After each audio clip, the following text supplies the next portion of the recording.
Toda kuchingamidza zvakare pachirongwa chino chepadare. Toimba Mwari vari kukuitirai zvakanaka, vari kukuitirai zvidhafu kwese kwamuri. Tisatapinda munyaya yatinayo muzvara nhasi. Regai tikumbire Gono wativhurire nemunamato. Gono tinamatire. Ngatinamatei. Baba vedu makanaka muri kumusoro kudenga.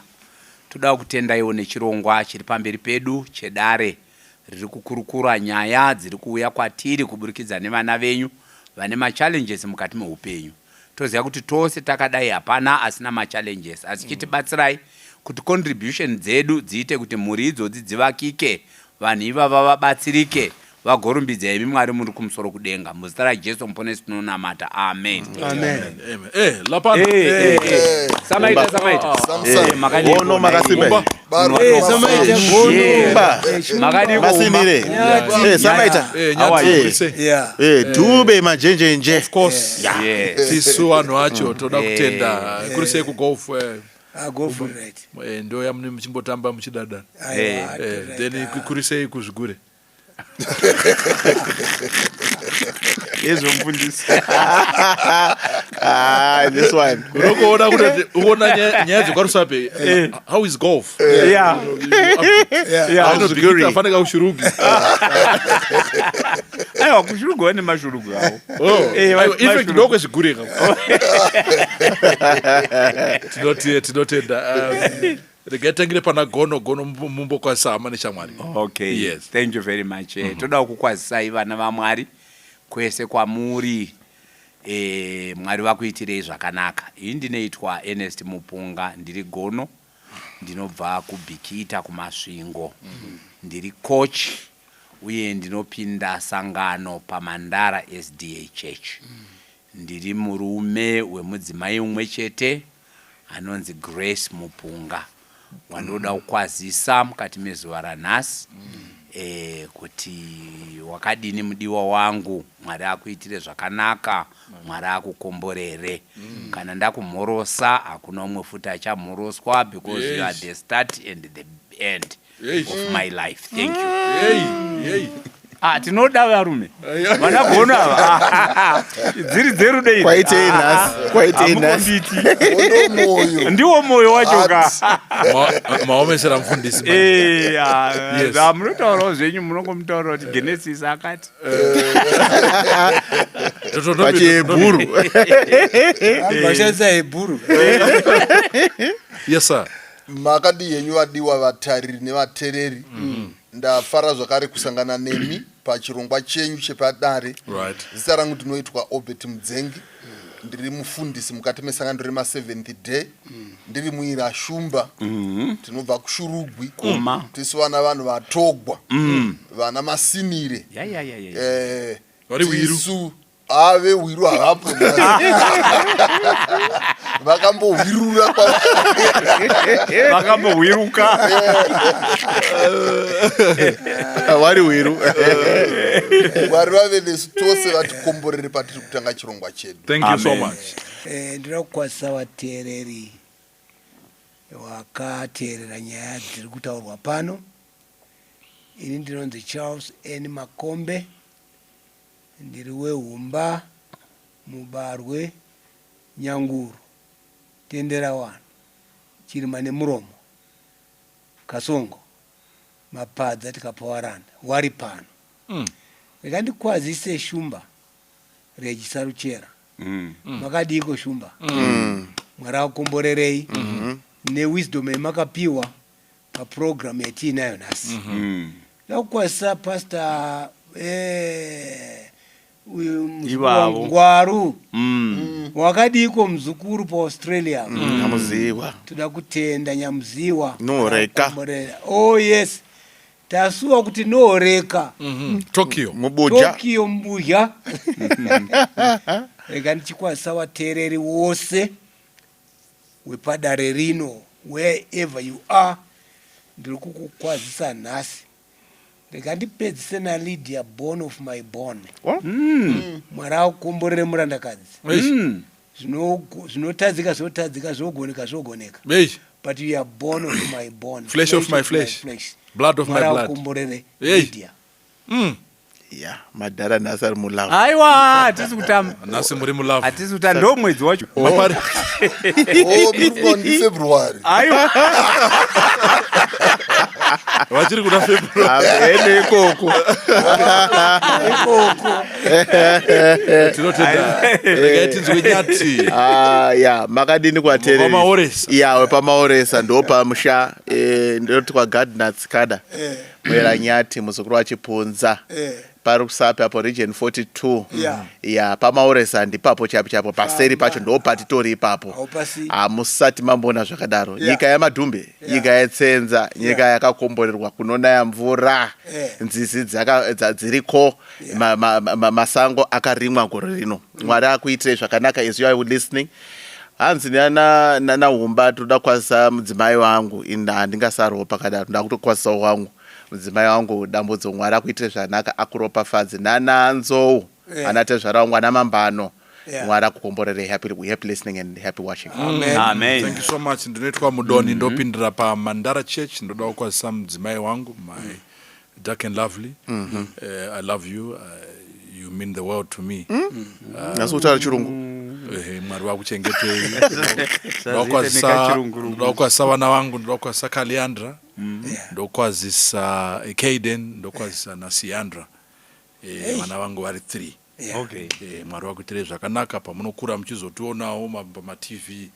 We love you so much.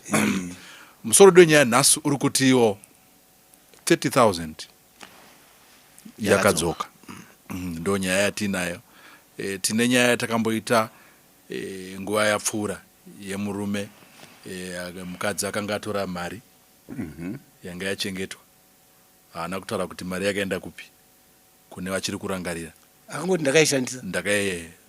Mari hapana kusvika. Asi mukadzi uyu akapiwa nemurume wake kuti achengete. Kuti achengete. Iye ndobva aishandisa. Ndobva aishandisa kana mari yakaenda kupi. Nanhasi hapana akaziva kuti mari yakaenda kupi. Saka tinoda ngotenda nedare nekuona chirongwa ichi. Wakazotinyorera wachingoti aiwa vaMudonhi ko Maria yakazodzoka tikati tingaisiye yakadaro regai titaure ndokubva wazonyora zvawakanyora zvatichada kuti tizoverengerwa naNyati tigoona kuti tingataura nekucelebrata sei. Nyati tiverengere nyaya. Hanzi adikani ndakambonyora ndichiti US 30,000 pension yangu yateni takachengeta mumba yakadisappear with no explanation. Ndakaipa madam but hapana kutsanangura kuti chii chakatika pamari iyoyo panguva yatakanyora kuchirongwa chenyu. You did a program on this subject and I want to celebrate with you the results of that program. Takazotora dzidziso yenyu uyezve Mwari wakatibatsira mari yakadzoka after your program. Ngatiomberei maoko. Ko mari inodzoka. Wonderful. Hanzi ndakangoona somehow yaiswa musafe mumba. No stories, no discussion over the issue. I asked but hapana chiri kutaurika chinonyatsobata kuti dzvi. Madam ari kungoita kamwe kahepi kamwe kangofara. Ini ndakaresolva kuti handichachengete mari pano plus all my deeds edzimba. Why is she not explaining the issues around this money? Pastor wakauya, vakati nyaya iyi yapera because mari yatenge tiri kutsvaka yadzoka. Ko kana ndine mubvunzo kuti ko kana yakakweretwa against something chinozondinetsa mangwana. Ngaataure kuti yanga yambofamba sei. Plus E ndio yanga irimo here mukuru wati mari ainayo. Hanzi plus E ndio yanga irimo here kana kuti yakandokweretwa yandazopiwa. Tikanyarara takupunza zvakasara. Ini ndiri kuti either anondipa explanation kauti ngaamboedzokere andonitaura kuti yabva kupi mari iyi. Asi mari atambira hake. Ari kuti mari handichachengeteka nemadhidzi handichachengete pano saka mari akatora. Alright, regai tiverengere hedu vhesi. Hedu mberi. Matthew chapter 6 verse 12 inoti iyo. Regererai vanokutadzirai. Sezvo Yeah. Again, sorry. And forgive us our debts as we forgive our debtors. Thank you. Mamboda kuidai mukoda. Ndikona kuti Jonah akamedzwa. Iye ndiye akamedzwa. Pangweta kakumedzana. Thank you. Gono vaverenga nyaya ye forgive. Yeah. Doko munoti kudini nevhesi. Pa Lord's prayer. Okay. Apa Ishe Jesu vari kutidzidzisa kunamata. Voti kana muchinamata namatai nenzira iyi. Munamate muchikumbira ruregerero kuna baba venyu vari kudenga. But baba venyu vari kudenga vanokuregererai. So kuregererawo kwamunoita vamwe. Saka pano apa pari kunzi tinofanira kutoredzera kubva kuna baba vari kudenga vanoregerera kuti nesuwo tiwanikwe tiri vanoregerera hama dzedu, shamwari dzedu vanotitadzira. Saka forgiveness haingosiri mumaoko aMwari chete, but inoexpectwa kuvanhu vose. Pakurarama kwedu tinokanganisirana, tinoitirana zvinhu zvisina kunaka, but zvakakosha kuti tiregerere. Thank you so much. Saka mfundisi patiri panyaya ye forgiveness. Ndinogona kuregerera munhu. Ndobva ndati ndakuregerera. Asi ndobva ndati but wanga wakambozviitirei? Ndaregerera munhu ere? No. Because ndauda hangu kungonzwisisa. Yes, I forgive you, but I really want to but why did you do that? Ndimbonyatsonzwa wafungadza kuti chini chakambozviita wafunga. Yeah, apa wabura yakanaka apa. Zvangofanana zvangofanana naJesu anotiregerera. Okubvunza kuti but wakambozviitirei? Aiwa. Regaiti mbotora mubvunzo wasamaita. Touti isusu. Ndaita munhu ngatidaiwo. Dare. Toti isusu munhu anga achindibira. Ngatiti panga vapamba. Right. Musikana ari kutibatsira kana mukomana ari kutibatsira kana kuti kukambani chaiko. Ingoti ndimadhamu wanga ari kuba. Ore ya ngatiti kana ndimadhamu wanga ari kuba. Ayo unoti PC sai. Ndatanga program zvakanaka naka unoti kana kumbo. Alright, munhu ari kukubira. Wozomubata kuti akubira. Ubva sorry. Ubva alright ndakuita sei? Ndakuregerera. Yeah. Zviri right ere kubvunza kuti but iwe imbozviita sei? Handisi kuti waizviitirei. Because wazviitirei hazvina logic. Chitema hachina logic. That's how I look at it. Okay. But chinditaurira methods dzacho dzawaishandisa. Okay. Kuti mangwana maybe pakazoenda someone in your position, I'll be smarter. It won't happen again. Pakazoya mumwe mukadzi pa position. Apa mangwarira kunzvonya nyaya yekumba.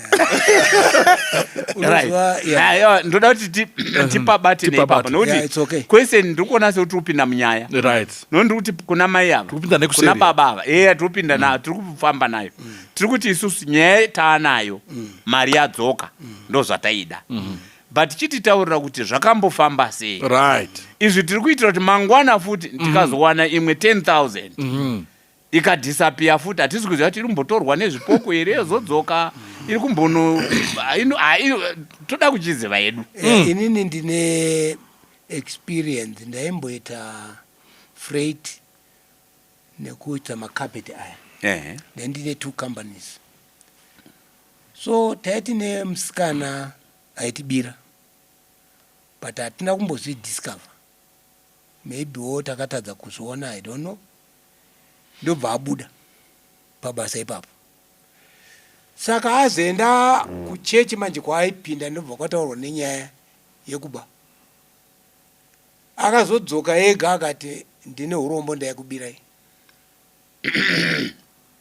Ndakaba mari dzakadai asi handichadzikwanisi. Ndikati sinzi wadzoka wega Mwari akukomborere ndakuregerera. Handira kubvunza kuti waibasa aita sei, because kadai ndikazoziva what does it help. Iye akaenda. That is how you define forgiveness. Yeah, ndakamuregerera. Yeah. All right. Indoda kubvunza sekuru kuti kana musikana uyu anga achishanda nevamwe vanhu pabasa ipapo handiti iye aenda ake adzoka akonfesa mamuregerera method yaaiba nayo hamusi kuiziva kuti gadzise system munyuwani auya manje oitawo ngemo munosvikepi manje aiwa masystems ozwa ikanditaure munyika munomu kuna vanhu vari kubababa but hakuna system iri yakanzi iyi ndio mabiro uchaita no vanhu vari kuba day unozwa unongomuka uchingonzwa kuti pakati pabiwa izvo taitotaura nezero something achinzi pakabiwa mabirwo acho haanzwisiki so hakuna method yekuba dzakawanda but indakangoti look kuswera zvinetsa nekuti iye zvaadzoka ega zvora kwakaparidzirwa kwa hanzi kuti ichechi yepi yakapinda could be Seventh Day Adventist could be another church mwari wakataura naye akadzoka ndikamuregerera thank you anenge achizouyawo munyowani tinozotangira ipapo saka namwe manzwe muri kuti mudhara uyu ngarege kubvunza kuti mari yanga yamboendepi tichasvika ikoko maybe tichasvika tichasvika Nyati. The initial program yatakaita pekutanga yakapedza tine pfungwa dzekuti murume uyu ngaaite way what is important the money or the relationship. I think ndo one of the areas zatakasiya tinadzo. The thinking iri yekuti mari inotsvagwa though of course iyenge pension money vangu vatopedza nguva yekushanda vari kutotarisa kuti maybe they want to invest. Aiti ndine plan nemari saka patakuti ndakuda mari ndo pakunzi mari hapachisina.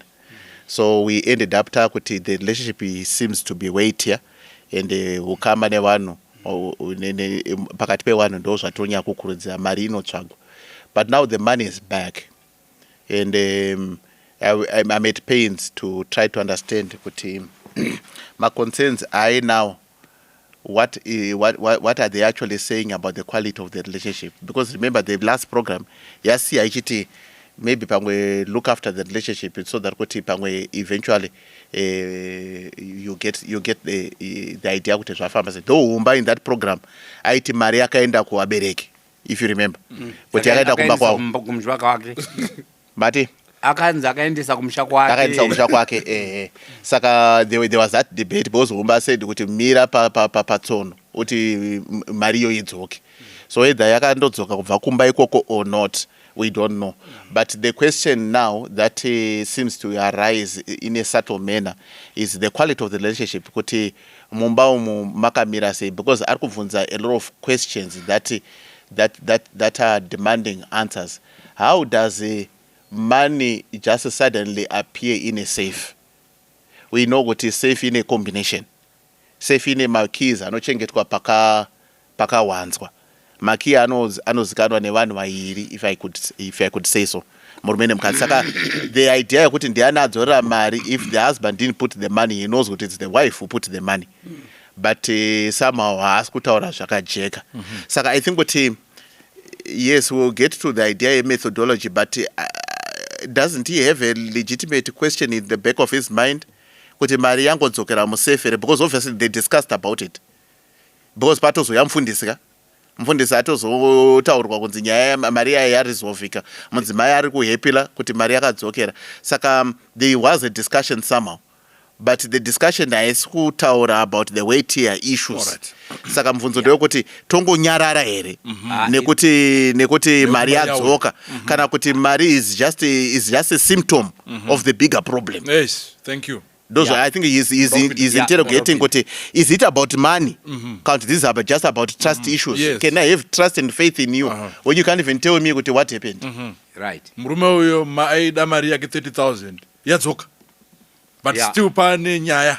Example yange ndapa yemunhu abirwa pangava pabasa kungava kumba.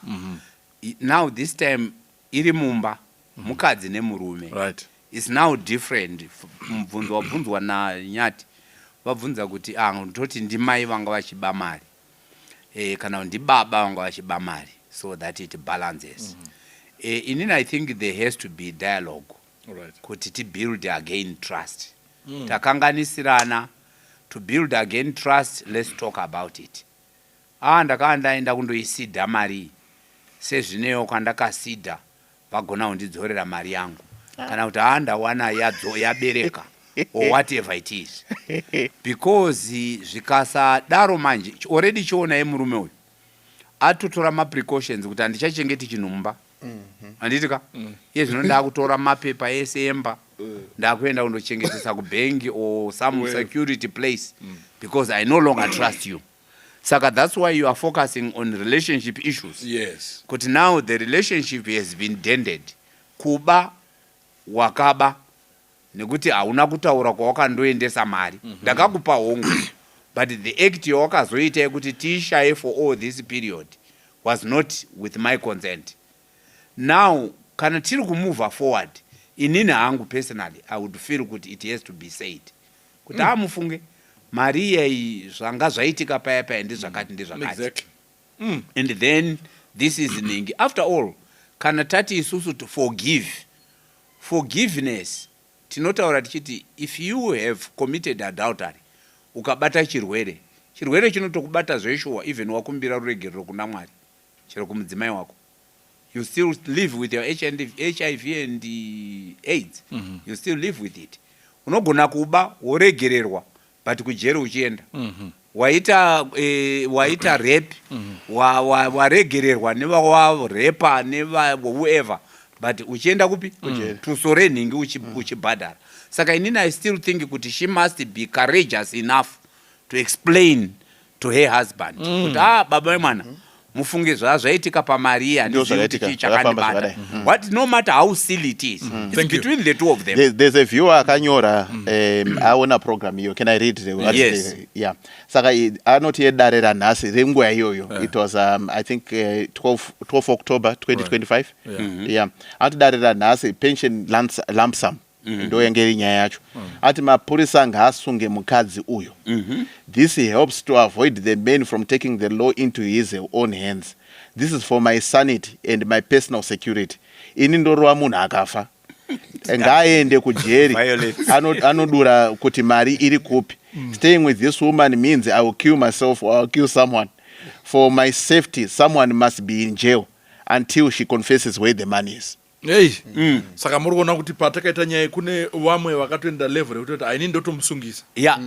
So that pangoita sanity kakuti boss atingangoti 30,000 yangu disappear. Atina kushaya dollar. Aiwa. Tatashaya mari anda retire. Aise undazogadzirwa musoro.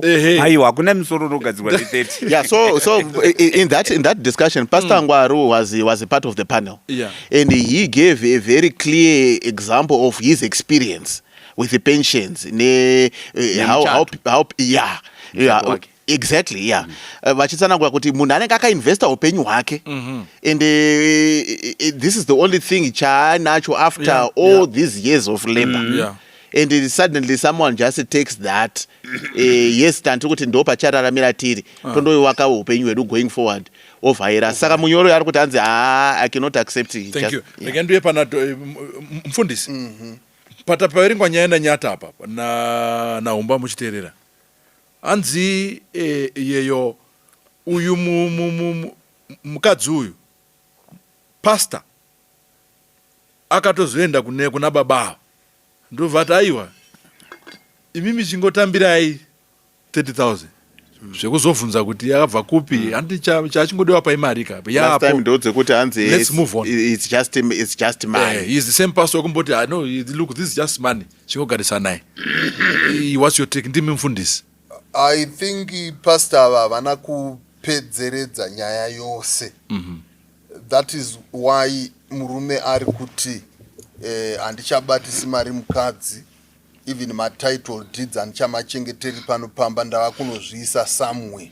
It shows kuti pane ma-unresolved matters and pastor liable to those because vakangoti sezvo mari yatodzoka chirega kufunga zvimwe zvinhu celebrate kuti mari yauya, but even though mari yadzoka murume uyu achine ma-questions and hapachisina trust, and any relationship is supposed to be built on trust.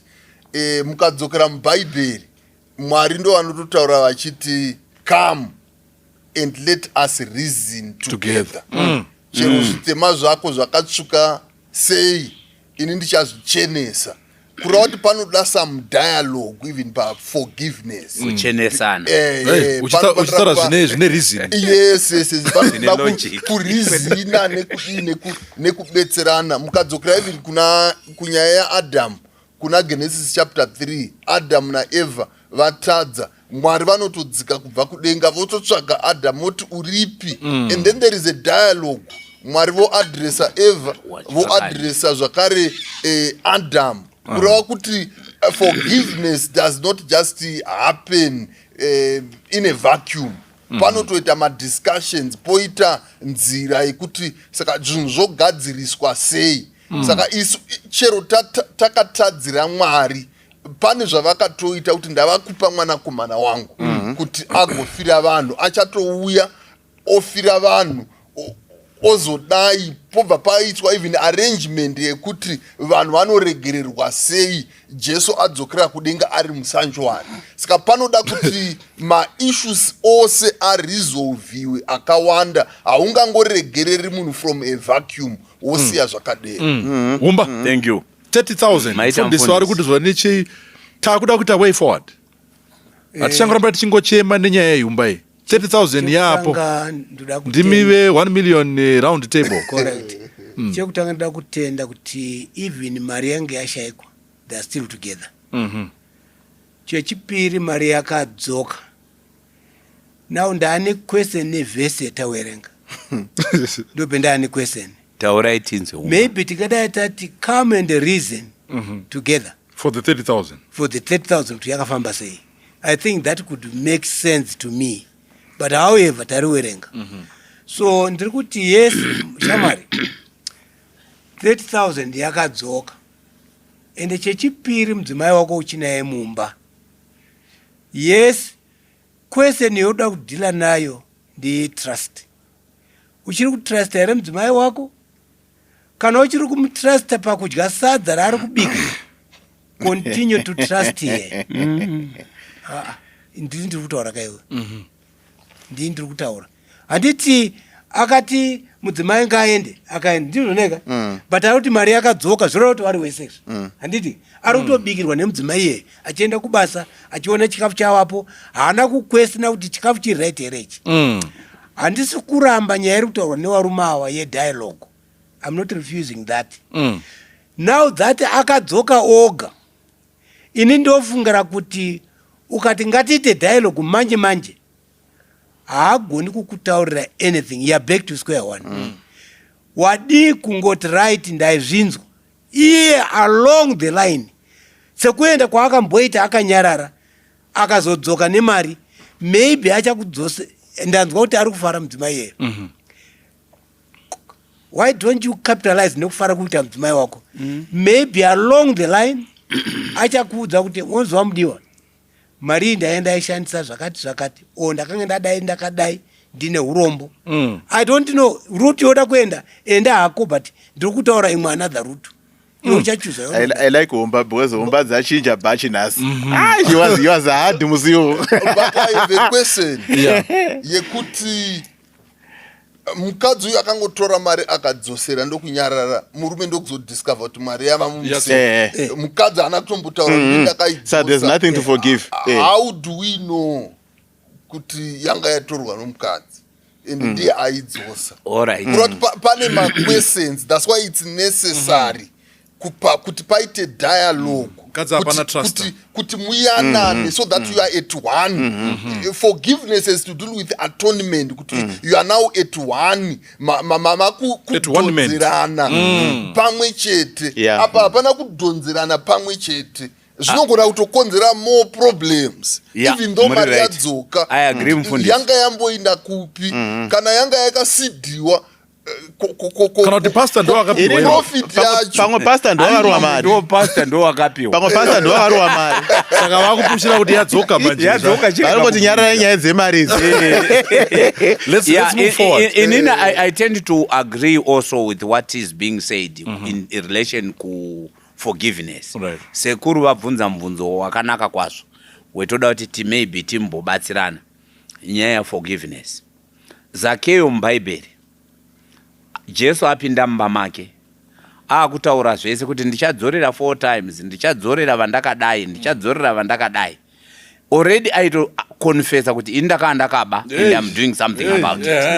He didn't just say kuti watoregerwa chirega kutaura anything about zvemari dzawakaba nezvawakaitirwa. Apa tiri kutaura a relationship yemudzimai nemurume iri very close. It's one flesh. Handizve. In other words, apafanirwa kunge pachichengetwa ma-secrets pakati pavo. Right. Especially of such a magnitude. Because the nature zvinoita ndeyekuti mangwana pakashayikwa something, murume mind yake inongoti mukadzi atora. Saka hapana peace of mind. Saka indiri kufunga kuti hongu mari yadzoka, hongu ari kubikira nasadza, hongu mukadzi wake ari kumuda, hongu mufundisi wakamboti it's just money. Now that ta in a good space, don't again mirira kugombedzerwa kuti explain, volunteer information kuno umwe wako, so that he doesn't continue to agonize. Yes. Ko iyo mari yanga yamboendepi, ko zvakambonge zvambofamba sei, tiri kufambira pamwe chete. I would really encourage this lady kuti iye aite volunteer information. Mufunge mari, nekuti mari iyi haina kuita zvekungotsvetwa musefu kwakushayikwa kwauzoona yavapo mufundisi in the previous discussion. Murume akatouya nayo kwakupa mudzimai. Mudzimai wangu ndo mari yandawana lump sum for my pension, chichengeta. Saka mudzimai kwakutambira maita yenyu baba, kana vanga vari shumba mutogo, munhu watogwa wobva watambira mari. Murume uzoti papai chiti pai mari yatishandise. I know we had coaching Ngwaru at the discussion. Zvikanzi mari hapasina. Ko indava hapasina. Wakati ndakaishandisa. Hapasina. Wakashandisei ndo paedza kuti zvazvisingashandi. And then I remember ningi muzukuru anoreka achiti, look, zviri dangerous because vaida kusupporta mai in his thinking, in our discussion. Semazuva ose. Saka I'm sure ndicharohwa neiye. Saka zvikanzi aiwa, iwewo murume wakazombopirei mukadzi mari isina plan. Mari inofanirwa kutanga yaplanirwa isati yangopiwa munhu kuti mari yandakupa iyi tichada kuzodai. Saka point ndiri kungotaura regai ndipedzewo humba ndeyekuti iyo pashayikwa chinhu, even rufu rukaitika, vanhu vanobvunza zvakafamba sei, vairwara here, vakashayikira kupi. All that is to bring closure to the issue. Thank you, Gono. Handisi kuramba nyaya yese muri kutaura. Okay. I'm in agreement. Yes. Okay. But pakange pashayikwa mari, there was even peace. Even murume airikashanda, but because they were staying together. And it was ndira kudzoka. But there was no peace. There was quiet. Pamsore. Now, chimbonyarara. Ndiri kuti nini all along. I think it took about a month or so. And it was last year. October last year. Pamwe yanga yatobiwa kuna yatofamba wese naika correct. Ndiro naika. Now mdzimai ndokuti hakuna mumwe mukamumba mawo akabata mariwe kundokuwa 2. Saka mari yakadzoswa nani namai because yepadare rineri. Yes. Handitabvumira nebaba. So ndiri kuti now the wife is happy. Ngaisiye matambo. Handizo zvandikutaura. Okay. The wife is happy. Mukuhepila kwake chimubatsira kufara ikoko. Achataura along the line. No, that's what I'm going to say. Kuti achangozotaura kumberi. The same way she brought the money, that's the same way she is going to tell it. Kana asununguka. Ezvo achira akabatika. I hear you. I process futi yekuzotsana. Process mundu akanaka. Kana wakaita hasha yezvo hapana chinobata mari anayo. In other words, changada kutoita murume ndechekuti because of your plans there dzakamira. Continue start your plans. While the wife is processing kuti ndichataura murume wangu zvakaitika ndeizvi mundu anaka. She is going to... Are you saying that the woman has to say it? Kuti akashandisei mari. Kondo ndo zvendikutsanangura. Handiti auya nayo here iye. Hold on. Handiti ndiye auya nayo. Yeah, hold on. Auya nayo iye handiti ka. Achati ari kutsamba yabvati murume ati ari kufara. Ndiyo naika. Now mukufara kwake ikoko I think along the way achataura kuti Maria yenge yafamba yakadai. Do you agree nemurume kuviga matitle deeds kuviga zvinhu at the moment. Kana ukaiga zobatsira izvo. I Iyo mari yacho yadzoka. I think maybe if we go back to the letter, the original letter, and it can pick just a few just years. pari. The original letter, I entrusted my wife with our pension money for safekeeping because it would protect our future together. However, when I needed the funds, she informed me that the money was no longer available. This revelation was devastating as it felt like a profound betrayal of trust and love. In addition to the financial aspect, our relationship was strained. I have experienced a cruelty which has deeply affected my emotional well-being. After much reflection, I decided to leave as I felt it is necessary for my mental state. No pakaso ya pastor achite forgive. So I think what there are aspects in his state of mind, pakunyora tsamba, the original letter, that remain in the second letter. The original letter, there are things that I just don't understand. How can a person be this wasteful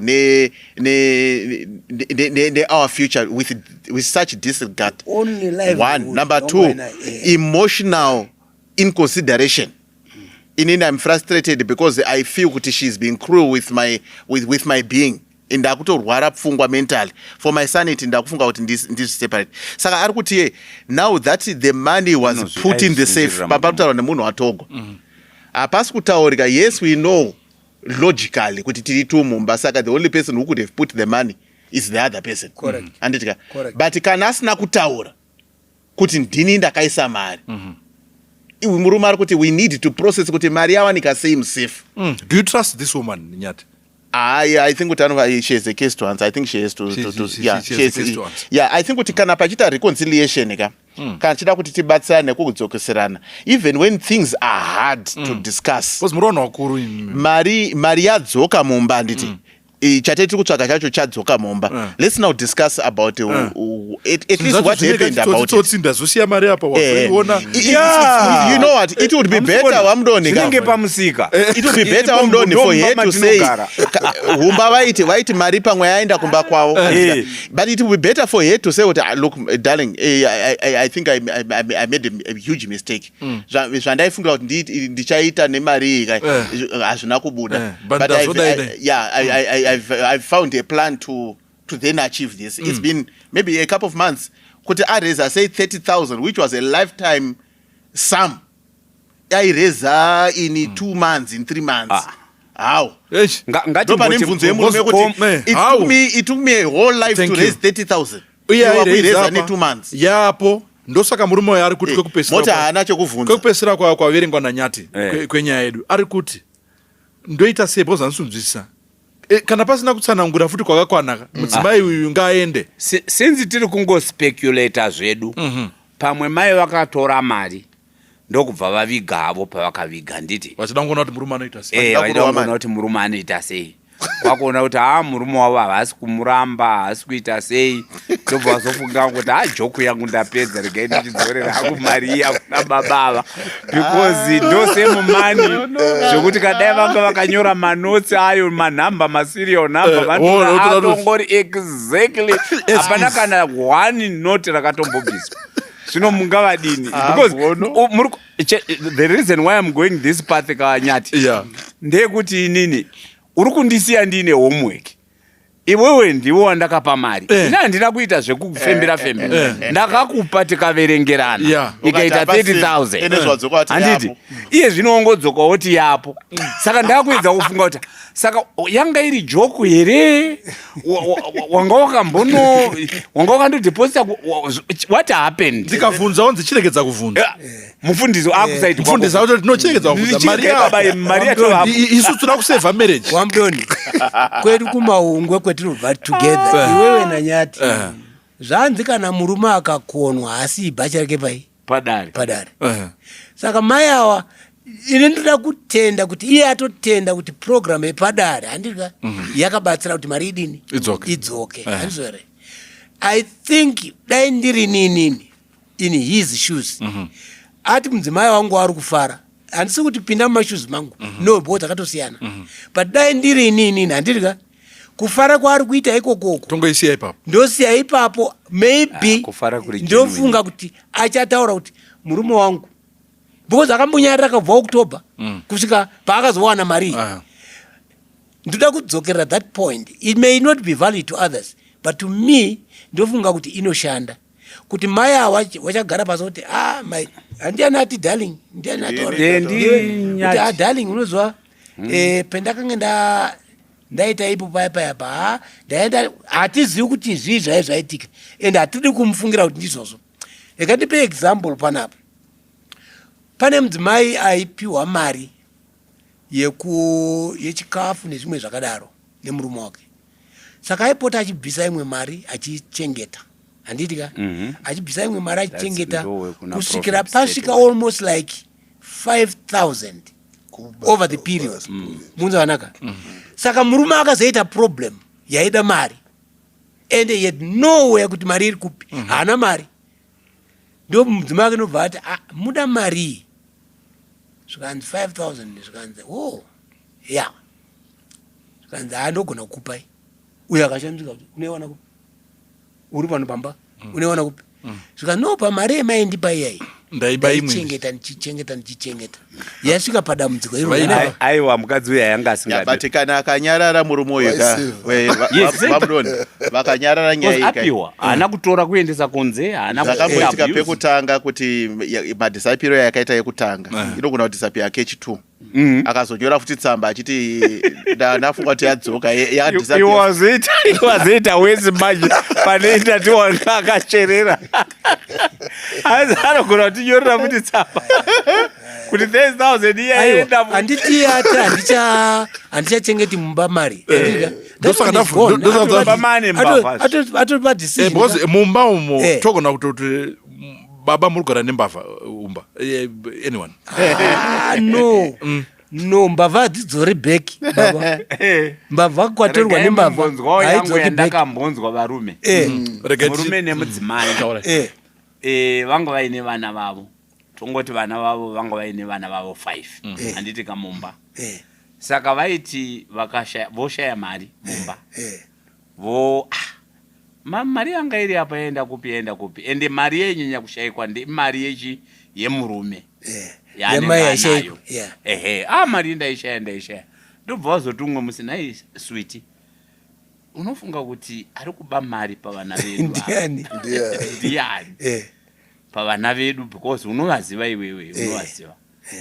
Mudzimai ndokubva ati tarise akati indiri kufungira kuti ndinhingi ataura one of the children zvikanzi murume akubvunzawo mukadzi akubvunzawo ko imi muri kufungira kuti ari kupa mari ndiani, zvikanzi ndofungira iwe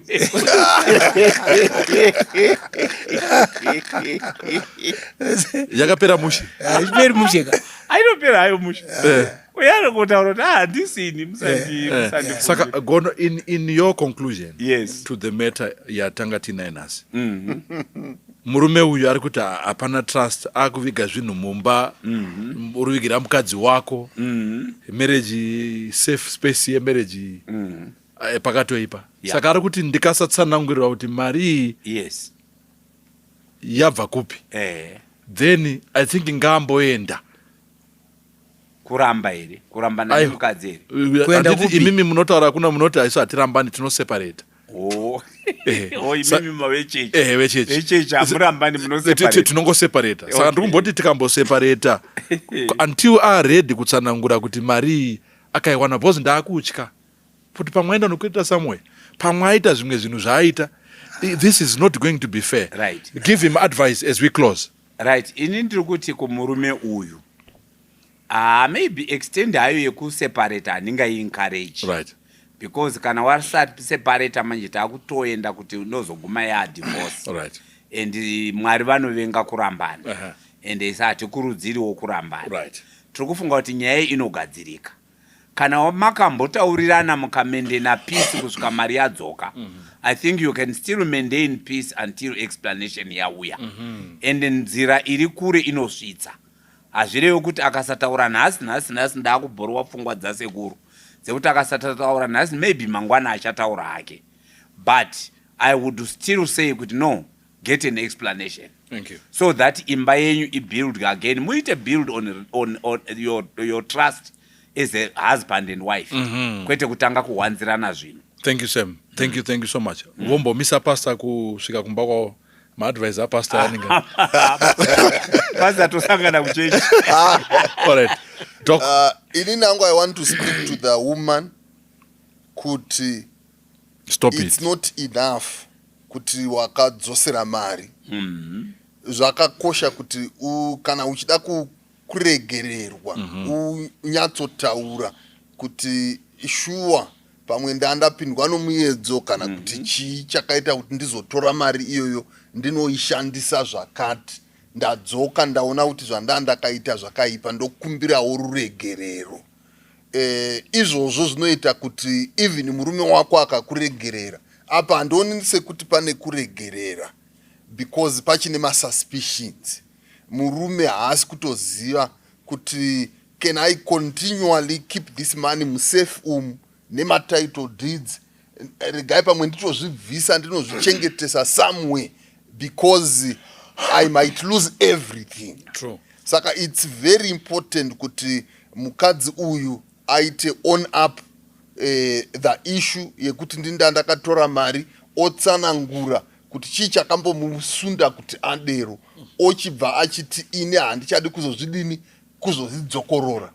Forgiveness mubhaibheri kana panofanira kuita repentance neconfession yekuti uya akanganisa okonfesa ototadza kuti Mwari shuwa moyo wangu uri kurwadziwa nezvandakaita and I don't wish to repeat it. I want to be a new person.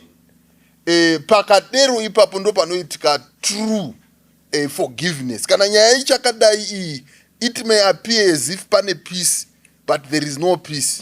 Pangori ne quiet. Saka kuti pave ne peace iri genuine, iri true, there is need for them to talk it over so that they understand each other and then start afresh. Thank you so much. Nasi tichamboita zvisina kuchereka rambai muchitinamatira, tichavharirwa naumba. All right. Nasi. The legend himself, 01. Ndimi muchavhara. Saka regai tipe kuna Nyati, Nyati vachipedza, umba movha mapinda. Yeah, I think kuti zvizhinji ndo zvatati kutaura kuti difficult conversations have to be held, and sometimes they are very awkward, but in their awkwardness they help us to create more bridges to each other. The wife doesn't know what the husband is feeling and really thinking about, and the husband has a lot of questions, and the questions may also border not only on the wife chete, but even near integrity dzehama dzacho and etc, because there are a lot of suspicions kuti mari dzinogona kunge dzinekwa dzakaenda. And I don't think the pastor is also helping, because brushing issues and putting them under the carpet does not necessarily brook confidence and help us to come and understand kuti zvakambofamba sei. Sometimes zvinogona kuita sekuti zvichakonzera hondo mumba, but in the process yehondo idzodzo we do then can stretch our hands one to another and find each other. This couple is a mature couple. Because kana kuti hazvina pension and vari kuita this sort of struggle. They are a mature couple. One would have thought that they've gone through a lot of struggles before. Iye paakanyora muchinda uyu, pavakanyora baba, pekutanga, he was saying that 30,000 is a lifetime saving. Upenyu hwangu hwose huripo, and we do resonate with that thinking, but that thinking iyoyo inoda kuprocesswa. Mai vanofanira kuzvinzwisa how he actually feels around that value, and kungodzoka kwayo kuti obviously we would have a lot of questions kuti how does anyone raise mari iyoyi nekukwangwa kwatenti kuita mumba munomu, why raise say in such a short time.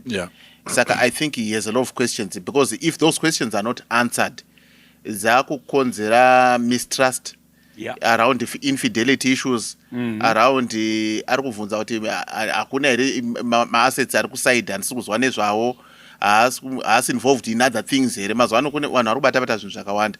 Murume ari worried around safety and emotional safety, psychological safety. Yeah. Saka I want to say kuti they need to process this. All right. And candidly and openly. Thank you. Yeah, kuti kana paine kuregererana kunoda kuzikana kuti what are we really forgiving, kana chisina kutaurwa what is there to forgive.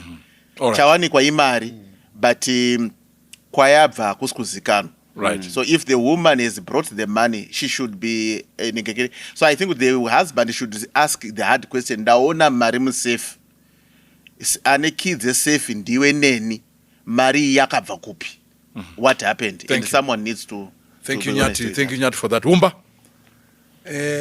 taurai kumhuri, taurai kumudzimai, motaura nababa. Singazivi for sure ndechekuti mai vanoteerera here this program. Right. Maybe ndi baba chete vanoteerera. Okay. So tingataure zvamai, she may not be following this program. You know what I mean? But chinhu chinonzi forgiveness hachisiri nyore. It's not easy. Jesu achifa pamuchinjikwa akati Father forgive them. Peter here mwacho then akati Father no Stephen. Okay. Stephen akati Father Father forgive them. Nyaya forgiveness is not easy. Right. Yeah. Kana wakakwanisa kugara nemudzimai wako kubva muna October kusvika nhasi pawazowana mari makagara zvakanaka. Ende chandifadza ndechekuti one, wati iwe mudzimai wako ari kufara. Chandingakukumbire my brother or my young man, yes, mari yakanga yatorwa, that's for sure. Hazvina kunaka izvozvo. Warume wataura zvese zvawataura kuti izvo enda undoita dialogue naye, go and do it kana zvakanaka. But ndiri kuti forgiveness, kumuregerera ndo solution. Kana ukagona kuita dialogue naye, chitsvaga nzira dzekuti agone kukutaurira, because kana akambonyarara that long handifunge kuti ukaenda futi uri harshful anogona kuburitsa, then it's another problem. That's point number one. Point number two, solution handie kumudzorera kumba kwake. That's not the solution. Come on. Kana wakambogara naye mari yadzoka, chawakuda kumuende kuti amboenda ndechei? Ndipe reason one yekuti ndakumudzorera iyo mari waanayo. Ndaifungira kuti chaunofanira kuconcentrate nacho kana wengoenda maprojects aripo, concentrate on the projects. I believe and I trust this woman is going to tell you kuti mari yange yafamba sei. Hey, thank you Umba. Nice one. Thank you so much. Toda kutenda tinotenda Gono anashumba Umba. Yeah. Thank you so much for that. Nyati, thank you so much. Toda kutenda wanoona chirongwa Mwari wakuitire zvakanaka. 30,000 yakatodzoka. Mudhara pa30 apa mukambotipawo kana 5. Motengoti 1,000. Motengawo ma-t-shirts aya, motipawo donation. Tamira nemi munhu wamari. Tioneiwo kwamuri, Mwari wakuitire zvakanaka. Tamira pasina ruzha. Pasina noise. Pasina kana violence. No violence. Mwari wakuitire zvakanaka. Regai tikumbire mufundisi tinamatire. Baba vari kumusha kumusoro kudenga, toda kutendai nechirongwa chepadare. Tiri kuona mamwe maissues ari kutoitwa resolve. Like this case yatati chitaura nezvayo. But pane zvimwe zvisati zvava resolved. Tiri ngoramba tichinamata, tichikumbira imi Mwari kuti mupindire murelationship iyi. Taurai namai, taurai nababa. Issue chedu ndechekuti vaite find each other and forgive each other. Yes, true. And continue better than when they even started. Oh yes. Ndokukumbira kwedu msara Kristu Jesu. Amen. Amen. Yafu. Samaita maisi. Siyabonga. Siyabonga.